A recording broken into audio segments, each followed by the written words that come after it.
अल्हम्दुलिल्लाहिल हन्नानिल mannan अल्लज़ी खलक़ल इंसान व अल्लमहुल बयान वस्सलातु वस्सलामु अला रसूलिही सय्यिदिल इंसी वल जान व अला आलिही व अस्हाबिही ज़िल खैरि वल इहसान अम्मा बअद फ़अऊज़ु बिल्लाहि मिनश शैतानिर रजीम बिस्मिल्लाहिर रहमानिर रहीम व इन्नका लअला खुलुक़िन अज़ीम सदक़ल्लाहु मौलानल अज़ीम। बारगाह रिसालत मुआब सल्लल्लाहु अलैहि वसल्लम में दुरूद पाक का हदिया पेश करें। अल्लाहुम्मा सल्लि अला सय्यिदिना व मौलाना मुहम्मद मअदनिल जूदि वल करम व आलिहि व अस्हाबिहिल किराम व इब्निहिल करीम व बारिक व सल्लिम सलातन दाइमतन सरमदन अबदा। मेरे अजीजों, आपने काफ़ी इंतज़ार किया होगा, लेकिन मैंने भी दिल्ली के इस मजमे का काफ़ी इंतज़ार किया है और बड़े इंतज़ार के बाद आज ये मैदान हमें मिला है। और वैसे तो मुझे यकीन था अगर लॉकडाउन नहीं होता तो इसका 100 गुना ज़्यादा 2 साल पहले ही मजमा हाजिर हो चुका होता। हाँ, यहाँ से शायद रामलीला मैदान भी करीबी ही है और अज़मत इस्लाम और अज़मत मुस्तफ़ा के लिए लाखों सर दिल्ली में आज भी जमा हो सकते हैं। मेरे अजीजों, मिंबर पर उलमा व सादात हैं। कैसर खाली साहब की निज़ामत अल्लाह ने सलामत रखे। बार बार वो एक पाखंडी का नाम इस मिंबर पर ले रहे थे। मुझे मुनासिब नहीं लगता ये पाकीज़ा मिंबर उन खबीसों के जिक्र से हम क्यों इन पाकीज़ा महाफिल को इस्तेमाल करें। बहुत अच्छे, वाह। इसलिए कि हमें पता है नबी पाक सल्लल्लाहु अलैहि वसल्लम की अजमत क्या है। किसी के भौंकने से कुछ होगा नहीं, तू घटाए से किसी के न घटा है न क्या घटे। कहना है, सुभान अल्लाह, सुभान या रसूल अल्लाह, जब बढ़ाए तुझे अल्लाह ताला तेरा। नारे तकबीर और नारे रिसालत। और एक बात ये है, जो कांटे खाने की आदत रखते हैं उन्हें फूल समझ में नहीं आते। जो कांटे खाने की आदत रखते हैं उन्हें फूल समझ में नहीं आते, और जो फजूल होते हैं उन्हें उसूल समझ में नहीं आते। और जिनके बाप दादाओं में खता होती है ऐसे हरामियों को मेरे रसूल समझ में नहीं आते। उन लोगों का जिक्र करने की जरूरत ही नहीं है। कुरान ने सूरे कलम में फरमाया, उतुल्लिम बअद ज़ालिका ज़नीन। जो मेरे मुस्तफ़ा करीम सल्लल्लाहु अलैहि वसल्लम की तौहीन करते हैं वो जिना से पैदा हुए हैं। बेउसूलों को उसूल समझ में नहीं आते।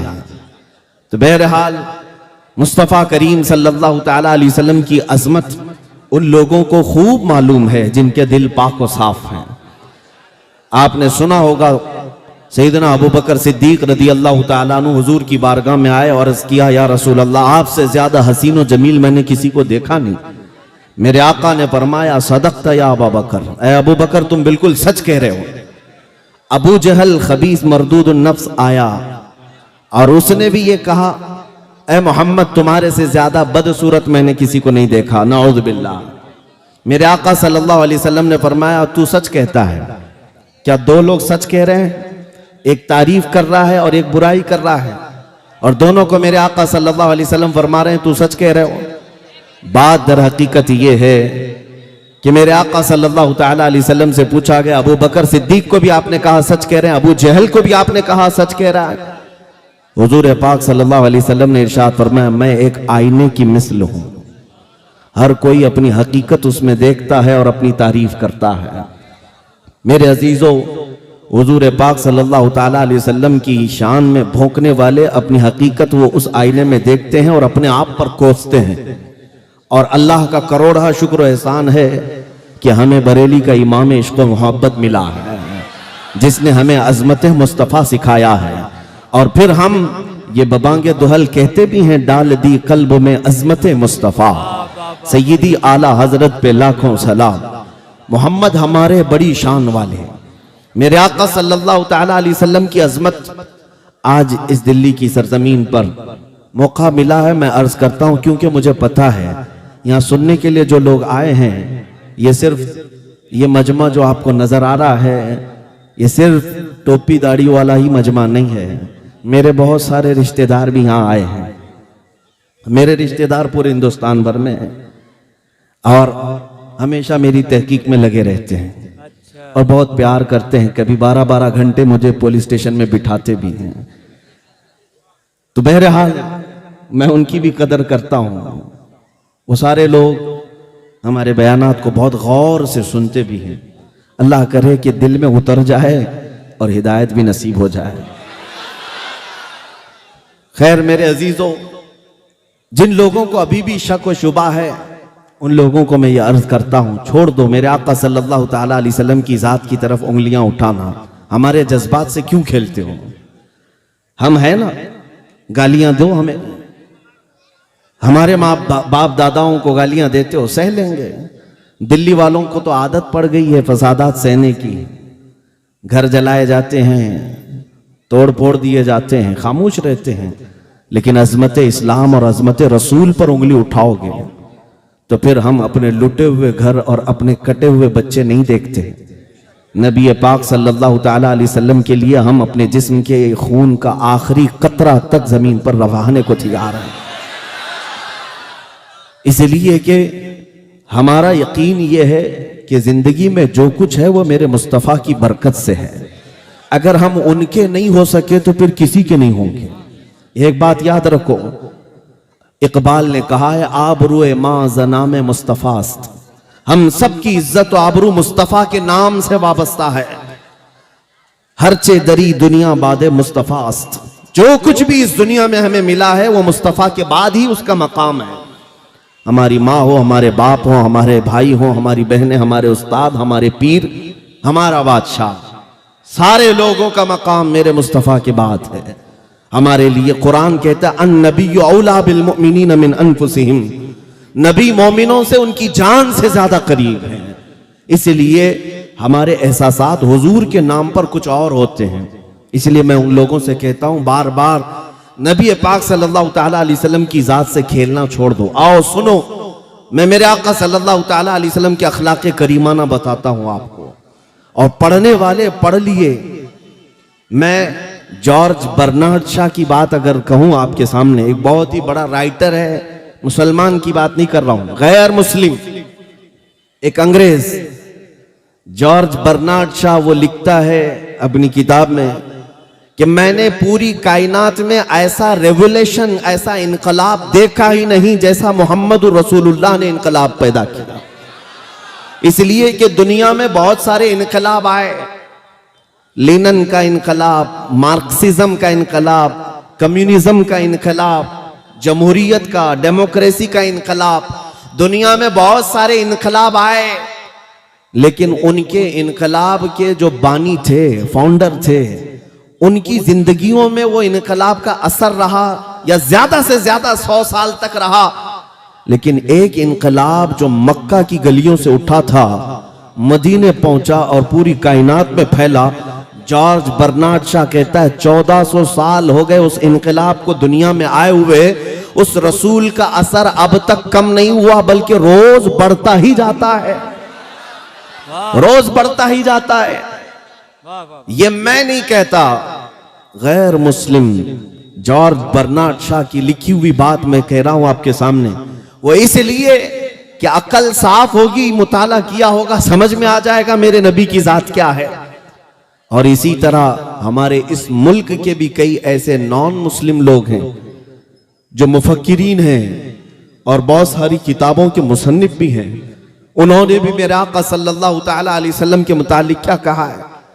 मैं अपने नौजवान बच्चों से कहूंगा, मोहनदास करमचंद गांधी ने क्या लिखा, डॉक्टर B.R. अम्बेडकर ने क्या लिखा है, और भी बहुत सारे लोग हैं, रविंद्रनाथ टैगोर, और भी कई ऐसी शख्सियात का मैं तुम्हारे सामने जिक्र कर सकता हूं जिन्होंने मेरे आका सल्लल्लाहु अलैहि वसल्लम की अजमत का एतराफ किया है।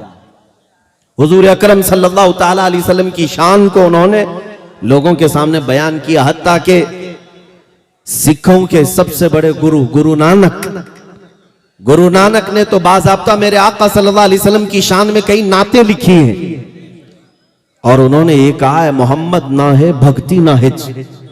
मोहम्मद सल्लल्लाहु ताला अलैहि वसल्लम को छोड़ दिया जाए तो कोई इबादत ही नहीं है। ये मैं नहीं कह रहा हूं, जिन्होंने इस्लाम या कुरान या हदीस पर अमल करने का अज़्म नहीं लिया, उन लोगों ने यह लिखा है। इससे पता चलता है अल फज़्लु लिमा शहीद बिहिल अअदा, गवाही जिसकी दुश्मन देते हैं उसी की तो फजीलत है। फजीलत उसी की है जिसकी दुश्मन भी गवाही देते हैं। नबी मुकर्रम सल्लल्लाहु तआला अलैहि वसल्लम मक्का की गलियों से निकलकर मदीने तैयबा पहुंचने तक जो आला अखलाक व किरदार की शख्सियत सब पूरी दुनिया के सामने पेश किए, आज तक दुनिया उसकी नजीर नहीं ला सकती, उसकी मिसाल नहीं ला सकती, आज तक नहीं ला सकती।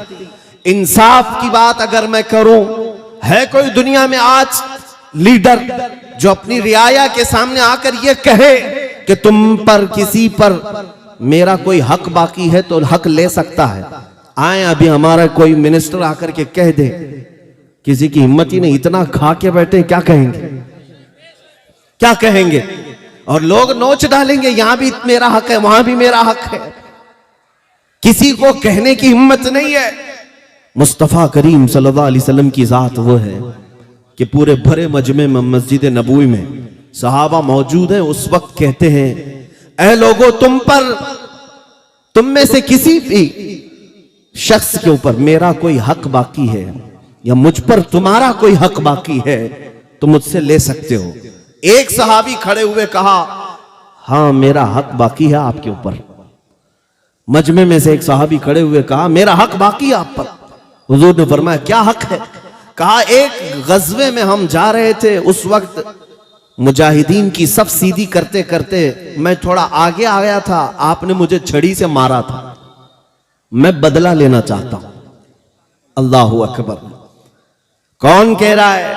सैयदुल अंबिया, जिसके दरबार की सलामी सैयदुल मलाइका लेने के लिए बेकरार, फरिश्ते जिसकी एक झलक देखने को बेकरार, उस रसूल के सामने उनके एक सहाबी खड़े होकर कहते हैं, आपने फलां वक्त छड़ी से मुझे मारा था, मैं बदला लेना चाहता हूं। नबी पाक सल्लल्लाहु अलैहि वसल्लम ने ये नहीं फरमाया, तुम कौन होते हो मुझसे इस तरह की बात करने वाले, बल्कि कहा, अगर ऐसा है तो आ जाओ। सहाबा खड़े हुए, कहा, या रसूल अल्लाह सल्लल्लाहु अलैहि वसल्लम, क्या ये हमारी आंखों के सामने होगा? हुजूर ने फरमाया, ये निजाम अदल है, यह अदालत इस्लाम ने सिखाई है। मेरे आका ने फरमाया, आओ करीब आओ। वो साहबी करीब आए, उन्होंने एक और ख्वाहिश का इजहार किया, जिस वक्त आपने मुझे छड़ी लगाई थी उस वक्त मेरे बदन पर जुब्बा नहीं था, नंगी पीठ थी, कुर्ता नहीं था। मैं चाहता हूं कि अगर मैं इस वक्त बदला लूं तो आप भी अपना जुब्बा उठा दें, अपनी पीठ को वाह कर दें, खोल दें। नबी पाक सल्लल्लाहु तआला अलैहि वसल्लम ने उनकी बात पर अपना जुब्बा भी उठा दिया, अपनी पीठ उनके सामने कर दी। वो सहाबी बढ़कर के आए, हुजूर के दोनों कंधों के बीच जो मोहरे नबूवत थी उसका बोसा ले लिया। उनका मतलब इतना ही था, उनका मकसद इतना ही था, बोसा ले लिया और कहा, मैं कामयाब हो गया। मेरी तमन्ना ये थी कि रसूल पाक सल्लल्लाहु अलैहि वसल्लम के दोनों कंधों के बीच जो मोहरे नबूवत थी, जिसकी रोशनी सूरज से ज्यादा चमकदार थी, उसका बोसा लेना उनकी बड़ी तमन्ना थी। उन्होंने वो बोसा ले लिया। मगर मेरे आका सल्लल्लाहु अलैहि वसल्लम ने दुनिया को यह बताया अदल कैसे कायम किया जाता है। अमीर और गरीब हो कि बादशाह और रियाया हो, सबके दरमियान अदल कायम करने का निजाम ये मेरे मुस्तफ़ा ने बताया है। यहां तो अब ये बात आम होने लग गई कि कानून जो है मालदारों के घर की कनीज बन गई है। हाँ, कानून को जिस तरह से चाहे उस तरह से बना दिया जाए, गरीबों के लिए कुछ अलग बना दिया जाए, अमीरों की जेब में कुछ और पहुंचा दिया जाए। अगर छोटा आदमी जुर्म करे तो उसे सजा दे दी जाए, और बड़े लिंक वाला और बड़े सोर्स वाला अगर कोई कत्ल भी करे तो उसे बचाने के लिए हजार हथकंडे अपनाए जाएं। ये निजाम अदल मेरे मुस्तफ़ा का नहीं। उंगली उठाने से पहले मेरे आका की जात को पढ़ो, हुजूर पाक सल्लल्लाहु अलैहि वसल्लम के अखलाक करीमाना को पढ़ो। ये रेपिस्ट क्या बताएंगे मेरे आका की अजमत को। नबी पाक सल्लल्लाहु ताला अलैहि वसल्लम का हाल तो ये है, फतह मक्का के दिन मेरे आका सल्लल्लाहु ताला अलैहि वसल्लम 10,000 सहाबा का लश्कर लेकर मक्का में आ रहे थे। 10,000 सहाबा थे, लेकिन उसी दिन खाने काबा जाने के रास्ते में एक कुतिया ने बच्चे दी थी। एक कुतिया ने बच्चे दी थी। जब हुजूर का गुजर हुआ, मेरे आका ने एक सहाबी को वहां खड़ा कर दिया कि कहीं सहाबा अनजाने में किसी कुतिया के बच्चे पर पैर न रखते, किसी बच्चे पर पैर न रख दे जब तक ये पूरा लश्कर ना गुजरे। मेरे आका ने फरमाया तुम्हारी जिम्मेदारी है कि इस कुतिया की हिफाजत के लिए खड़े रहोगे। मेरा दीन ये है, मेरे आका की जात ये है जो एक जानवर और कुतिया के बच्चों की हिफाजत की भी फिक्र करते हैं। यहां दरिंदे जो बलात्कार करते हैं वो मेरे आका की जात पर उंगली उठाते हैं। तुम्हें अंदाजा भी नहीं है। मैं आपको बताऊं, हुजूर पाक सल्लल्लाहु तआला अलैहि वसल्लम मदीने तैयबा में तशरीफ फरमा है। आज तो बरसों हो गए, रियाया अपनी बिपता किसको सुनाएगी? अखलाक पर बात आई है, मैं अर्ज करूंगा आज मेरे नबी की अजमत सुन के जाओ। और जो लोग खास मुझे आज सुनने आए हैं उनसे मैं कहता हूं आप नोट करो इस बात को, मैं दिल्ली की सरजमीन पर क्या गुफ्तगू कर रहा हूं। नबी पाक सल्लल्लाहु तआला अलैहि वसल्लम मदीने तैयबा में हैं, सहाबा के साथ थे। एक पागल औरत हुजूर पाक सल्लल्लाहु अलैहि वसल्लम के रास्ते में आने लगी। सहाबा रोकने लगे, ये आएगी तो बड़बड़ करने लग जाएगी, इसकी जुबान बहुत चलती है। लोग उससे रास्ता काट लेते थे। जाहिर सी बात है, पागल लोगों से कौन बात करेगा। नबी पाक सल्लल्लाहु तआला अलैहि वसल्लम के पास वो खातून आने लगी। मेरे आका ने फरमाया छोड़ दो उसको, रास्ता आने दो, उससे बात किया जाए। साहबा ने कहा या रसूल अल्लाह सल्लल्लाहु अलैहि वसल्लम उसका दिमागी तवाजुन ठीक नहीं, मानसिक संतुलन बिगड़ा हुआ जिसको कहते हैं। लेकिन मेरे आका ने फरमाया उसे रास्ता छोड़ दो, मुझे पता है पूरे मदीने में उसकी कोई बात नहीं सुनता, अगर मैं भी ना सुनूं तो वो किसके पास जाए, मैं भी ना सुनूं तो वो किसके पास जाए।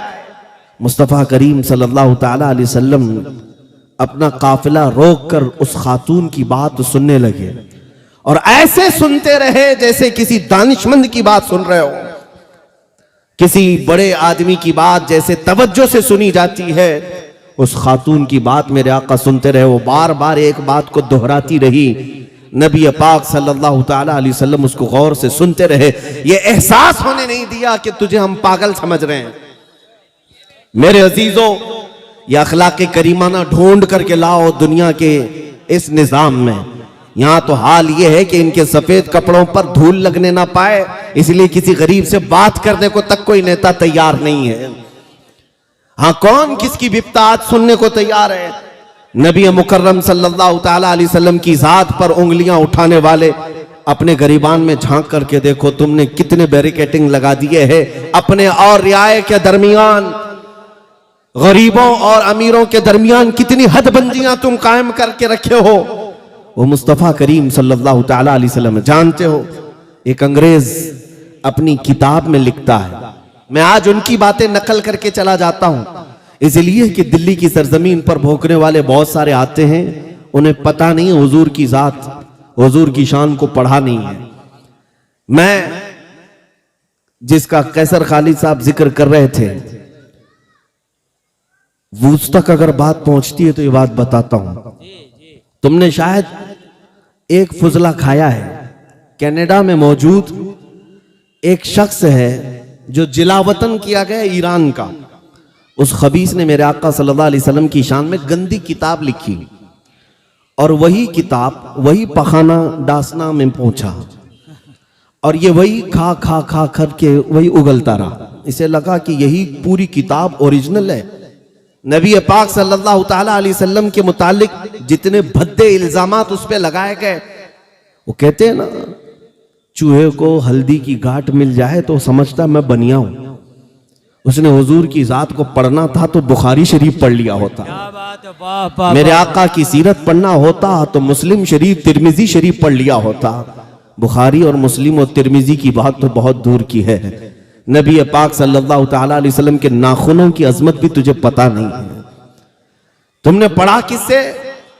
कैनेडियन गुस्ताखान रसूल ने जो भद्दी किताबें लिखी वही तुम्हारे पास आई और उसी को बेस बना करके कहने लग गए, हुजूर की जात पर कीचड़ उछालने लग गए और कहने लगे कि मैं मोहम्मद की हकीकत बताऊंगा। नऊज़ बिल्लाह। जालिमों, तुमने दुश्मनों की किताब पढ़ करके मेरे आका को परखने की कोशिश की आओ मैं तुम्हें उन्हीं की कैटेगरी से बताता हूं, उन्हीं की कैटेगरी से। अंग्रेजों का ही एक और मुफक्किर है, बहुत बड़ा मुअर्रिख भी है, तारीख लिखने वाला। उसने पूरी दुनिया के बहुत ज्यादा मुअस्सिर शख्सियात, उन लोगों की तारीख जमा की है अपनी किताब में, 100 लोगों की जिनका इन्फ्लुएंस अवाम पर सबसे ज्यादा है पूरी दुनिया में। ऐसे 100 लोगों की तारीख जमा की और फर्स्ट नंबर पर मेरे आका का नाम उसने लिखा। क्यों? हमारे घर की नहीं किताब में बता रहा हूं, उनके घर की किताब। 100 मोस्ट यानी इन्फ्लुएंस रखने वाले लोगों में से मेरे आका का नाम सबसे पहले। उसी से पूछो कि क्यों तुमने मेरे आका का नाम सबसे पहले रखा है। वो कहता है कि मोहम्मद सल्लल्लाहु ताला अलैहि वसल्लम से मैं इतना इंस्पायर हो गया, एक हदीस मैंने पढ़ा। हदीसें पढ़ो ऐ नौजवानों और दूसरों तक पहुंचाओ। मेरे आका सल्लल्लाहु अलैहि वसल्लम के अखलाक के तुम सफीर हो, तुम तर्जुमान हो, लोगों तक मेरे आका की अजमत भी बताओ। वो कहता है अंग्रेज, मैंने एक हदीस पढ़ी। पूछा गया क्या हदीस पढ़ी आपने? कहता है उनकी फिक्र कैसी थी। एक बार वो बच्चों के दरमियान बैठे हुए थे, बच्चे खेल रहे थे, छोटे छोटे बच्चे खेल रहे थे। मेरे आका सल्लल्लाहु ताला अलैहि वसल्लम बच्चों से बहुत प्यार करते थे, बच्चों के लिए तोहफे लाते। तिजारत से आने के वक्त बच्चे लटक जाते थे हुजूर पाक सल्लल्लाहु अलैहि वसल्लम के जुब्बे को पकड़कर। साहब हुजूर पाक सल्लल्लाहु अलैहि वसल्लम उन बच्चों के साथ बैठे हुए हैं, खेलते हुए बच्चों में अचानक एक बच्चे का बाप आया और उसने अपने बेटे को पुकारा, बेटा इधर आजा, तेरी मां तुझे याद कर रही है। नबी मुकर्रम सल्लल्लाहु अलैहि वसल्लम खड़े हुए उस आने वाले शख्स को क्या कहा कि इस मजमे में अपने बेटे को बेटा कहकर मत बुला। उसने कहा क्यों? मेरा बेटा है, मैं बेटा ना कहूं तो किसको कहूं? मेरे आका ने फरमाया जरूर तेरा बेटा है, घर में बेटा कहकर बुला। इस मजमे में कई यतीम बच्चे खेल रहे हैं जिनके बाप नहीं है। अगर तू अपने बेटे को बेटा कहकर बुलाएगा, उन यतीमों को अपने बाप का एहसास ना हो जाए, और मुझे उनकी तकलीफ का ज्यादा एहसास होता है। यतीमों का मावा, यतीमों का मलजा मेरा आका मोहम्मद सल्लल्लाहु अलैहि वसल्लम। ये कौन लिखा है? ये हमारे घर की किताब नहीं है, अंग्रेजों का एक बहुत बड़ा मौर्रिख है, दानिश्वर है, उसकी लिखी हुई किताब। इंटरनेट पर सर्च करो है नौजवानों, और इन पाखंडियों को बताओ कि ये उसी जमात से आए हैं जिनके फजले तुम खा खा करके यहाँ हिंदुस्तान में गंद फैला रहे हो। ये उन्हीं की जमात के अंग्रेज लोग हैं जिन्होंने मेरे आका की जात पर रिसर्च किया और तहकीक करके दुनिया को बताया उनके जैसा अजीम कोई इंसान नहीं है। मेरे आका सल्लल्लाहु ताला अलैहि वसल्लम के मुतालिक एक और बात मैं बता दूं, हुजूर अकरम सल्लल्लाहु ताला अलैहि वसल्लम के अखलाक़े करीमाना पर आज मुझे हैरत होती है नौजवानों पर। ऐ मेरे अजीज बच्चों, नौजवानों, तुम अखलाक व किरदार को सीखने के लिए आज कई कोर्सेस कर रहे हो। पर्सनालिटी डेवलपमेंट कोर्सेस चलाए जाते हैं बड़े बड़े शहरों में। हमसे कई नौजवानों ने कहा कि हम ये कोर्स कर रहे हैं। हमने पूछा ये कोर्स में होता क्या है? कहा इसमें लोगों से मिलना सिखाया जाता है, बैठना सिखाया जाता है, बात करने का अंदाज सिखाया जाता है, खाना खाने का तरीका सिखाया जाता है कि बड़े लोगों में, रिच लोगों में कैसे तुम लोग बिहेव करोगे। ये पर्सनालिटी डेवलपमेंट से ताल्लुक रखने वाली चीजें सिखाई जाती हैं। मुझे हैरत हुई अपने बच्चों पर, तुम उन लोगों से अखलाक सीखने जा रहे हो जिनको पेशाब करने का तरीका मालूम नहीं। अखलाक में सबसे आला अगर कोई इस दुनिया में इमाम है वो मोहम्मद रसूलुल्लाह की जात है। नबी पाक सल्लल्लाहु अलैहि वसल्लम ने खुद इरशाद फरमाया, बुइतु लिउतम्मिम मकारिमल अखलाक, मैं भेजा ही गया हूं इसलिए कि सबसे आला अखलाक तुम्हारे सामने पेश करूं, सबसे आला अखलाक तुम्हारे सामने पेश करूं। नबी मुकर्रम सल्लल्लाहु ताला अलैहि वसल्लम के पास एक नौजवान आया और कहा कि मुझे जिना करने की इजाजत दी जाए। तवज्जो, मुझे किसी औरत से बदकारी करने की इजाजत दी जाए। मेरे आका ने डांट फटकार कर मार कर भगाया नहीं, किस लॉजिक से उसे समझाया, किस लॉजिक के साथ। और ये आज बहुत जरूरी है समझाना कि लोग अब तो ये भी करने लग गए, जानी का चेहरा देखा जाता है अब। हाँ, मीडिया वालों में भी, कानून वालों में भी, कि जिना करने वाले का पहले चेहरा देखो, किस मजहब से ताल्लुक रखता है, उसी हिसाब से फिर न्यूज बनाई जाएगी। हाँ, ये दज्जाली मीडिया को सिर्फ यही सुर्खियां चाहिए कि देखें पहले चेहरा किसका है। तुम ये नहीं समझते कि रेपिस्ट होता है चाहे वो किसी भी धर्म से हो, उसने गंद फैलाई है, वो नासूर है, मुआशरे के लिए नासूर है, वो चाहे किसी भी कौम से हो। अगर मेरे दीन का है, मेरे आका ने तो बहुत सख्त सजा सुनाई। हम ये नहीं देखते रेप करने वाला कौन है। अल्लाह के हबीब सल्लल्लाहु ताला अलैहि वसल्लम के पास एक नौजवान आया, उसने कहा मुझे जिना करने की इजाजत दी जाए। मेरे आका ने क्या कहा जानते हो? हुजूर ने फरमाया आओ बैठो इधर, तुमसे कुछ बातें मैं करता हूं, कुछ सवालात करता हूं। कहा मेरे आका सल्लल्लाहु अलैहि वसल्लम ने कहा तुम्हारी माँ है, जिंदा है? कहा हाँ है, मेरी माँ है। कहा तुम इस बात को पसंद करते हो कि कुछ दूसरे लोग तुम्हारी माँ से जिना कर ले, इजाजत दोगे? उसने कहा या रसूल अल्लाह कैसी बात कर रहे हैं, क्या मेरे होते हुए मैं अपनी माँ से किसी को जिना करने की इजाजत दूंगा? हुजूर ने फरमाया छोड़ो, तुम्हारी बहन है, बहन से किसी को जिना करने की इजाजत दोगे? उसने कहा हरगिज नहीं, मेरी बहन तो है लेकिन मैं किसी को आंख उठाने की भी इजाजत नहीं दूंगा। मेरे आका ने फरमाया तुम्हारी खाला है, चाची है, फूफी है, फला है? उसने कहा सब है लेकिन किसी से भी जिना करने की इजाजत नहीं दूंगा। मेरे आका ने फिर मुस्कुरा कर कहा जिस औरत से तू जिना करने की ख्वाहिश कर रहा है ऐ नौजवान, यकीनन वो भी किसी की बहन होगी या बेटी होगी या खाला होगी। जैसे तेरे दिल में एहसास है अपने घर की औरतों की अजमत का, इसी तरह दुनिया के हर फर्द को अपने घर की औरतों की अजमत का ख्याल है। जैसे तुझे पसंद नहीं तेरे घर की औरतें जिना करें, इसी तरह किसी और को भी ये पसंद नहीं कि उनकी बहनों से तू जिना करे। उस नौजवान ने उठ करके तौबा किया। मेरे आका की नसीहत दिल में ऐसी असर कर गई, अल्लाह अकबर, पूरी जिंदगी भर कभी इस तरह की ख्वाहिश दिल में आने ना पाई। मेरे अजीजों, अल्लाह के हबीब सल्लल्लाहु ताला अलैहि वसल्लम ने वो अखलाक करीमाना इस माशरे को दिए। शराब पीने वालों को बंद लगाया। क्यों? ये निजाम मेरे मुस्तफ़ा का नहीं है कि एक तरफ लाइसेंस भी दो और दूसरी तरफ डोंट ड्रिंक एंड ड्राइव लिख करके लगाया जाए। हाँ, एक जगह ये लिख करके लगाए शराब पीकर गाड़ी मत चलाओ, और शराब कौन बेच रहा है? तुम ही बेच रहे हो। एक तरफ खुली छूट दे दी जाए इनको, और फिर शराब पीकर नशे में आकर के घर में औरतों को मारने वाले को सजा भी दी जाए। ये अड्डे क्यों नहीं बंद करते? ये अड्डे क्यों नहीं बंद करते? ये मेरे आका सल्लल्लाहु ताला अलैहि वसल्लम का निजाम है जिससे अकल में फुतूर आता है। मेरे आका ने ऐसा कोई काम अपनी उम्मत को नहीं दिया, कोई काम अपनी उम्मत को नहीं दिया। ऐ नौजवानों, अगर कोई नशा की तरफ गया है तो खास तवज्जो से सुन ले। मुझे एक नौजवान की बात बहुत भली मालूम होती है, मुझे बहुत अच्छी लगी, इसीलिए मैं कई जगह जिक्र भी करता हूं। एक वो ऑस्ट्रेलिया या यूरोप का रहने वाला मुसलमान नौजवान है। कई मर्तबा ऐसा हुआ है कि वहां के मुसलमान हमारे से ज्यादा पाबंद भी नजर आते हैं। वो अय्याशियां देख रहे हैं अपनी आंखों से लेकिन पाबंद हैं।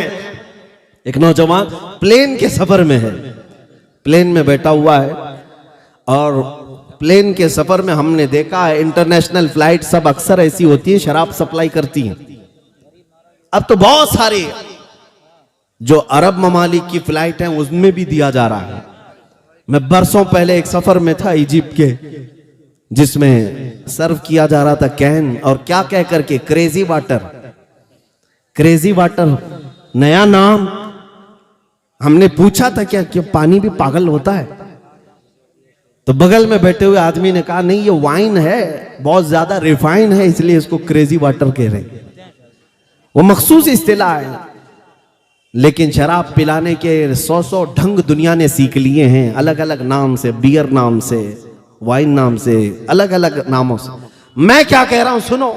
वो नौजवान प्लेन के सफर में है, सर्व करने वाली खातून शराब उसको देती है। उसे मना कर देना चाहिए था, नहीं ख्वाहिश नहीं है, लेकिन जवाब में उसने क्या कहा, आई एम ए मुस्लिम। ये जुमला बहुत चुभ जाता है कुछ लोगों को, गड़ जाता है। वो खड़ी हो गई, कहा कि ठीक है आपको नहीं पीना ना पीते, ये क्या कह रहे हो कि मैं मुसलमान हूं। उसने कहा आपको समझ में आ जाए कि मुसलमान और शराब दो अपोजिट चीजें हैं। आपको समझ में आ जाए, इसलिए मैंने कहा दो अपोजिट चीजें हैं। मेरे नबी पाक सल्लल्लाहु अलैहि वसल्लम ने इसको हराम करार दिया। वो खड़ी हो गई कुछ बहस करने के लिए, बात करने के लिए। कहा देखिए आपके बगल में भी जो मुसाफिर हैं, पैसेंजर है, वो भी पीते हैं, नॉर्मल चीज है, पिएंगे सफर कट जाएगा, रिलैक्स हो जाएंगे, ये क्या है आप आर्ग्यू करते हैं इस चीज को लेकर के।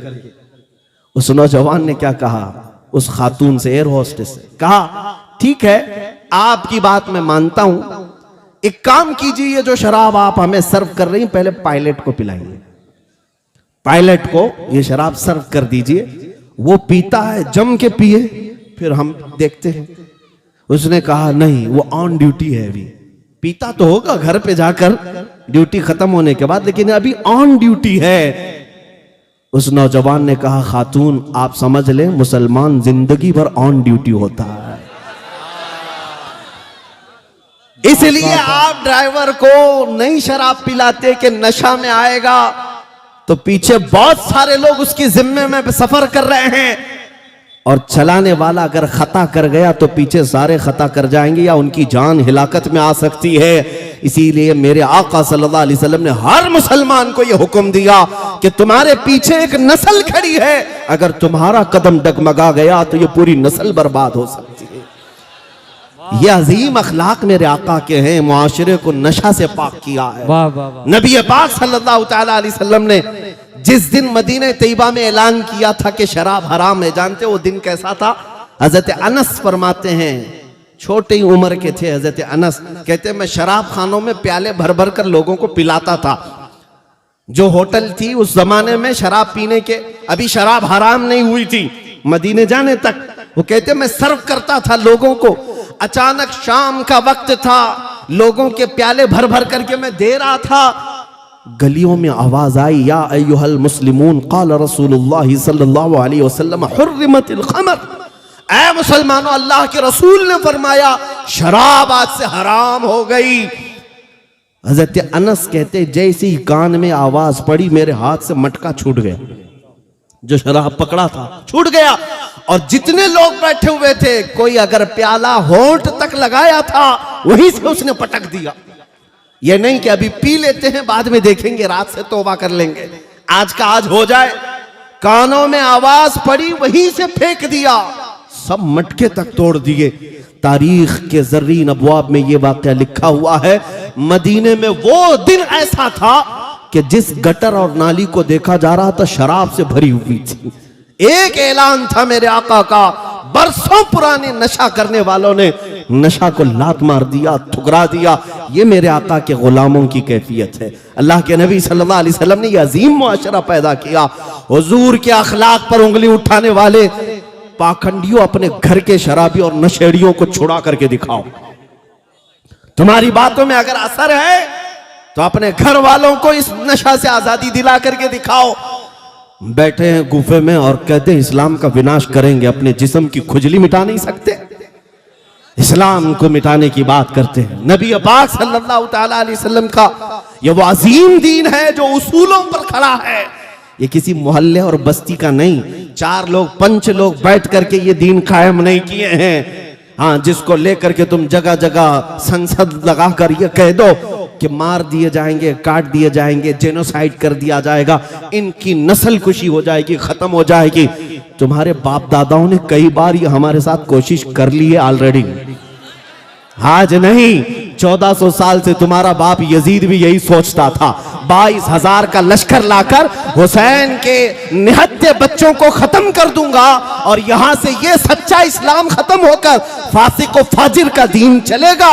लेकिन दुनिया आज भी जानती है उसके ताकत का नशा 3 साल से ज्यादा नहीं चला, 14 सदियां गुजर गई, हर घर पर झंडा हुसैन का लहराता।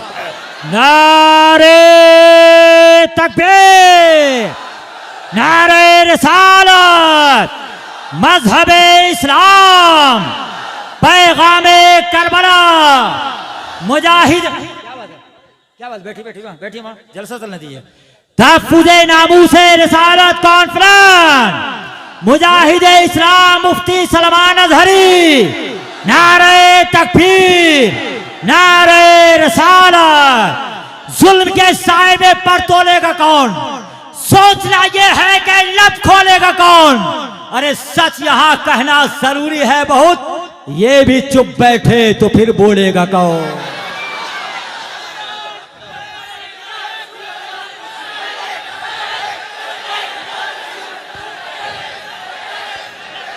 तवज्जो मेरे अजीजों, अल्हम्दुलिल्लाह दिल्ली जागा हुआ है और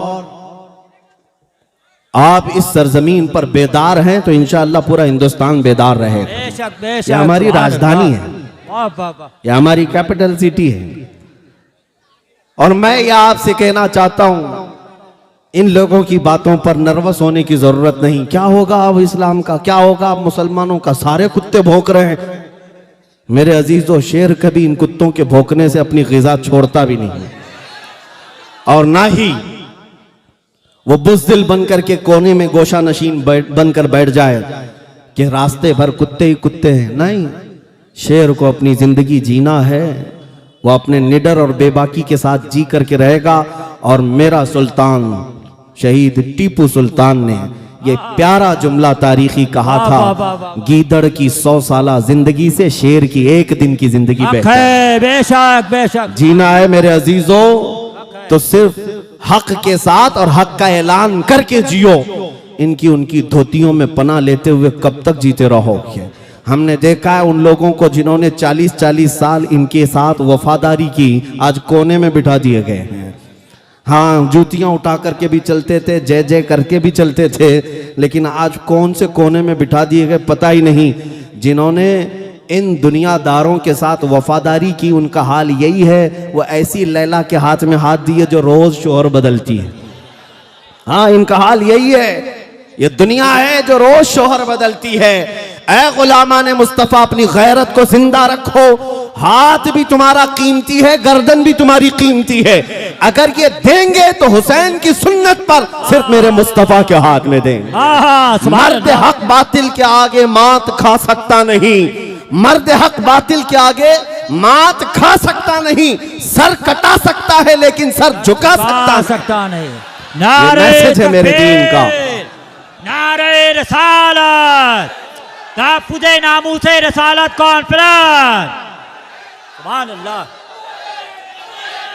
बैठ जाओ। नबी पाक सल्लल्लाहु ताला अलैहि वसल्लम की अजमत तुम्हारे सीनों में नक्श हो जाए आज के इस मजमे में। मेरे आका सल्लल्लाहु ताला अलैहि वसल्लम के कमालात, उनके अखलाक व किरदार हर नौजवान को आज पढ़ने की जरूरत है।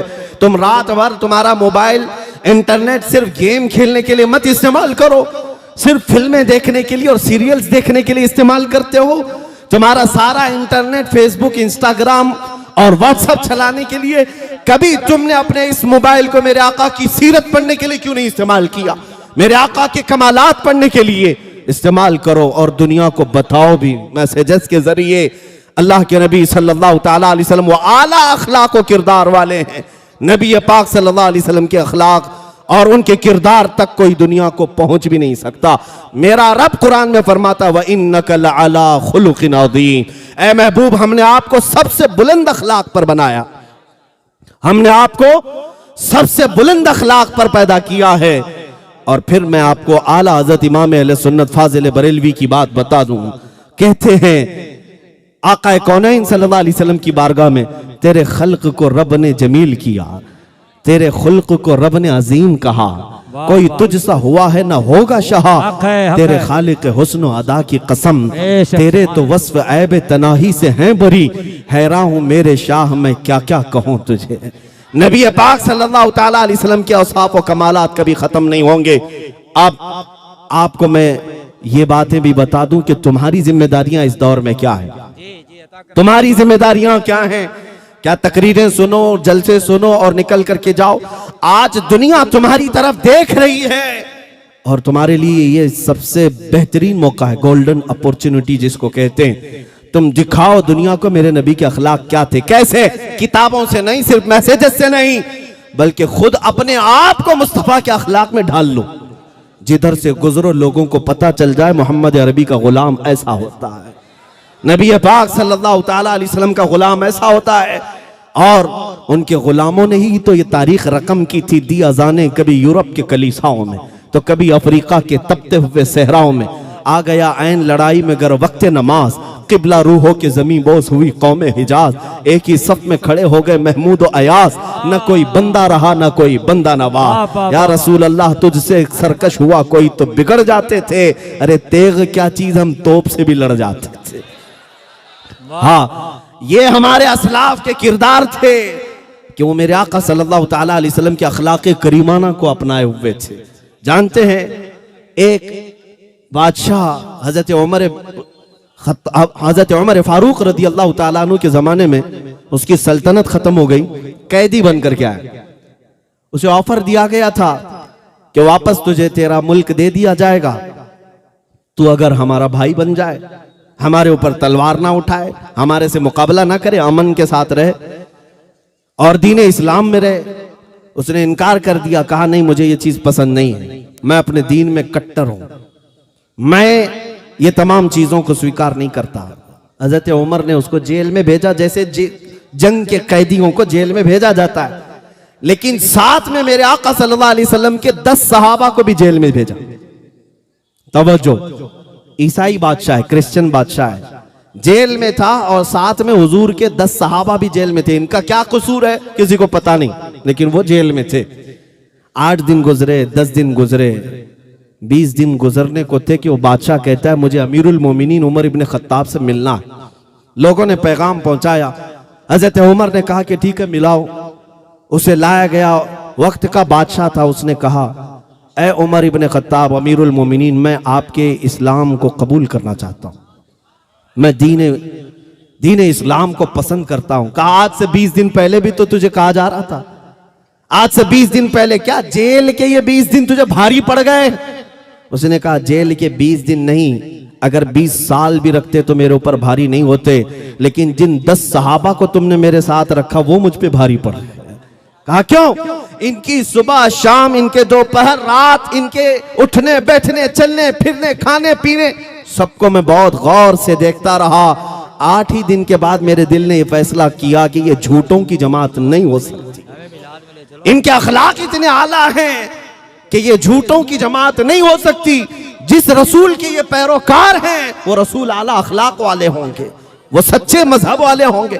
मेरे अजीजों, दुनिया को बताने के लिए तुम मेरे आका के अखलाक को अपनाओ, तुम मेरे आका के किरदार को अपनाओ।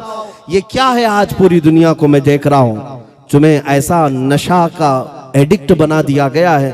दिन रात हमारे बच्चे टिकटॉक पर मुजरा करते हुए दिखाई दे रहे, तुम्हारे हाथों से कुरान गायब है, तुम्हारे यहां इस्लाम की रोशनियां नहीं, लेकिन सुबह उठते हो गाने की धुन पर, रात हो रही है गानों की धुन पर।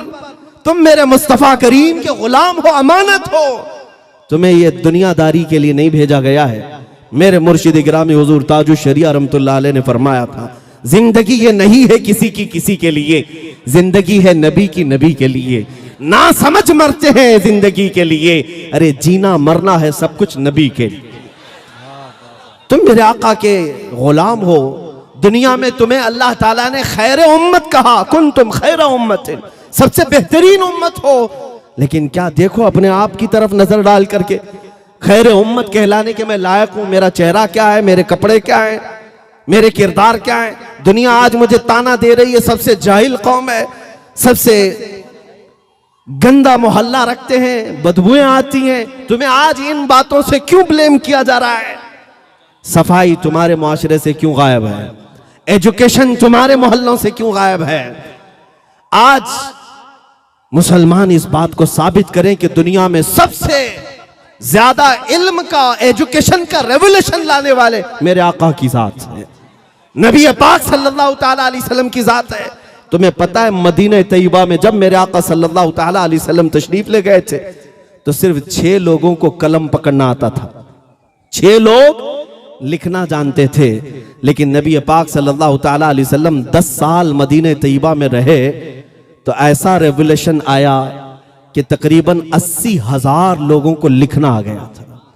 80,000 लोगों को लिखना आया। नबी पाक सल्लल्लाहु ताला अलैहि वसल्लम एजुकेशन, इल्म का सबसे बड़ा इनकलाब इस दुनिया में लाने वाले। आप थोड़ी देर तवज्जो करें, मैं अपनी गुफ्तगू को समेट रहा हूं इधर।